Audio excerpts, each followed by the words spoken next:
The movie begins in a garage, where Charlie is fixing the plane his wife Sarah gave him for his birthday. Sarah tells him she is leaving soon for a business trip to London and invites him to come, but Charlie refuses because he has too much work. Later, Charlie goes to the CIA headquarters. On his way to the decryption and analysis department, he passes all the security scanners he invented and reaches his office. He receives a message from Inquilin, a mysterious contact who often gives him secret information. This time, Inquilin warns that the documents could put the CIA in danger. Charlie guesses Istanbul, but Inquilin dismisses him. Charlie tries to decode the files but cannot crack them. After lunch, he gets a call from Sarah, who says she has arrived in London. Charlie already knew because he was tracking her. He wants to finish analyzing the documents. He takes his computer to a restricted area with better technology and finally unlocks the files. They reveal that a drone strike, disguised as a self-deletion bombing, was authorized and covered up. News clips report 150 deaths, including French Special Forces and Danish Marines. The operation was organized by Chief Moore, Charlie's boss.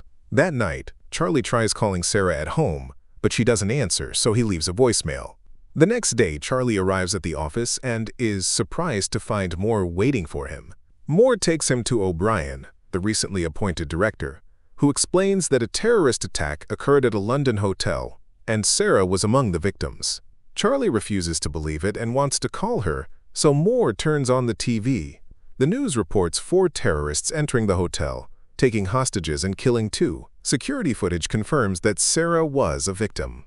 At home, Charlie finds dozens of reporters outside, but a friend helps him enter without being noticed. The next day, Charlie confronts Moore and Supervisor Caleb, suspicious of the events. He doubts that terrorists could have bypassed London's thousands of security cameras and traffic. Moore promises an investigation, but Caleb sends Charlie home. The following day, Charlie goes to the airport to collect Sarah's body and belongings. At home, he opens her suitcase and finds a gift she bought for him, which causes him to break down. Tired of staying home, Charlie returns to work and uses the restricted computer to hack into the hotel's security cameras and nearby streets. He pieces together a timeline of events and shows it to his superiors. The 4 terrorists stole a vehicle in East End, entered the hotel via service routes, and carefully wiped their prints and DNA. They had a meeting with Impact Investments from Indonesia, but an argument broke out in the corridor. A security guard was killed, another critically injured. Hotel security alerted the police. Desperate, the terrorists took hostages in the conference room. Sarah was captured while helping other attendees escape. Charlie uses voice and facial analysis to identify the terrorists: Mishka from Moscow, Lawrence, a former South African Special Forces operative, mercenary Horst, and former intelligence officer Gretchen. Noticing Caleb's and Moore's calm reaction, Charlie realizes they already know. They claim they are handling it and send him to a therapist. The next day, Charlie hides a chip in his ID badge, passes through security, prints all classified files in his office, and uses a skimmer to make digital copies. That night, he stares at a jukebox in a bar.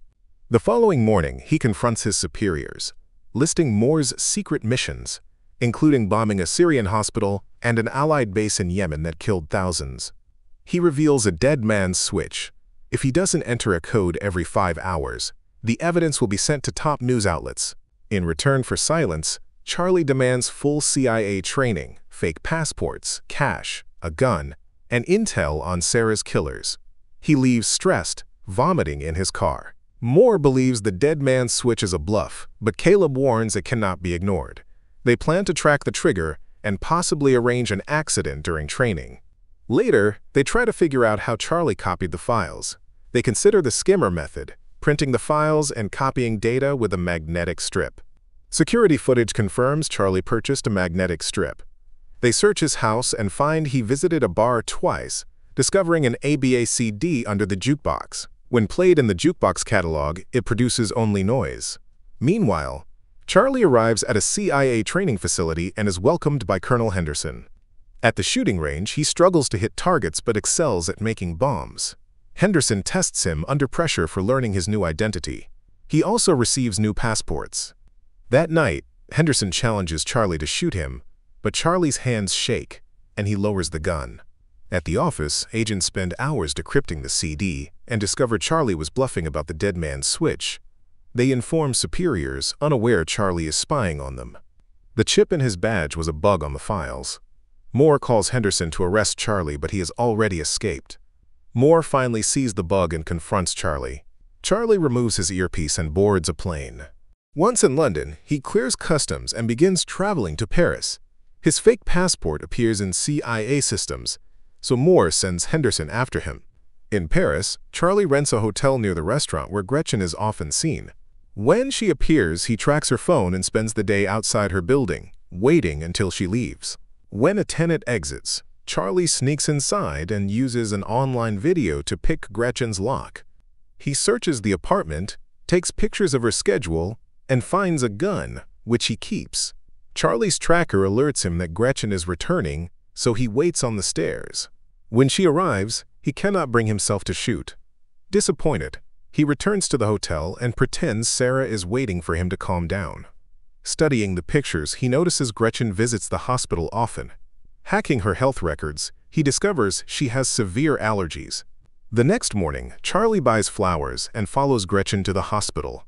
During a test, the doctor leaves due to a malfunctioning screen, and Charlie, dressed as a doctor, locks Gretchen inside a machine filled with pollen.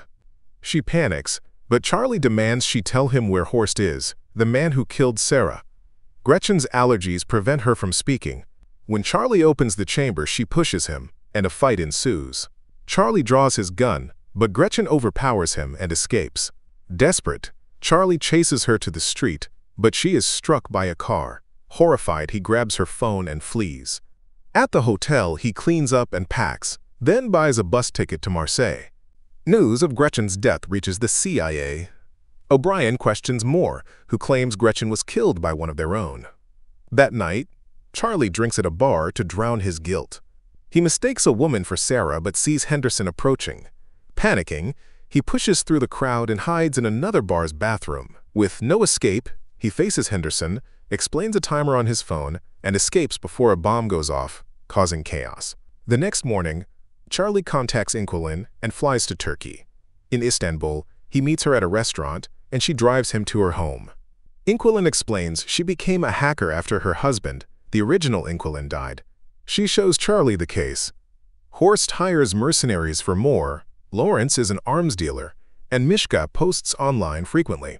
Using facial recognition, they track Mishka's companion to Spain. Caleb and O'Brien watch the terrorists and Charlie. Charlie and Inquilin find Mishka in Madrid using hotel cameras.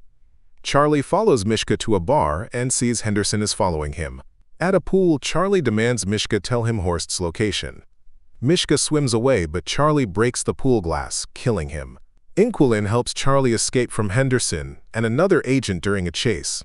O'Brien checks the hotel footage and sees Charlie had help. They realize Inquilin, the deceased agent's wife, is involved. Charlie and Inquilin sleep for company, but agents come after them.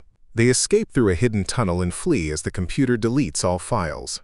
On the beach, Inquilin is badly injured, and Charlie drives them to safety. Charlie pretends to be an arms dealer to contact Lawrence in Romania. He tricks Lawrence into revealing Horst's location. The bombs Charlie planted kill Lawrence, and the CIA sees fake footage of his death. In Russia, Charlie solves a puzzle from Sarah with a hidden message. He tracks Horst's yacht and approaches it but is captured.